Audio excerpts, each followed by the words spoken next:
so I saw this cool clock on Etsy and I wanted to try to duplicate it. And I've got a few of these hickory cookies laying around, and then I've got some African mahogany for the side pieces. Then I've got these little clock movement pieces. So I used the table saw or the miter saw to get my 60 degree. Right now I've just got it mocked up with some double-sided tape to hold it. And I just cut this on the table saw. And I just took one of these hold down clamps from one of my other jigs. That let me hold down this circular piece of hickory and get that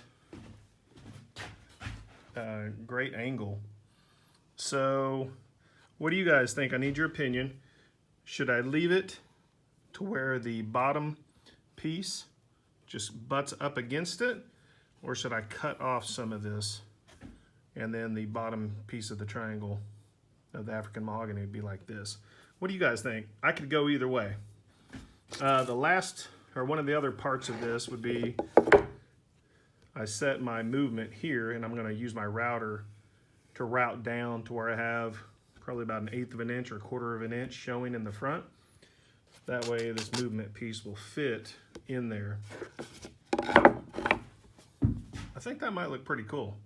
What do you guys think? Hit me up. Thanks.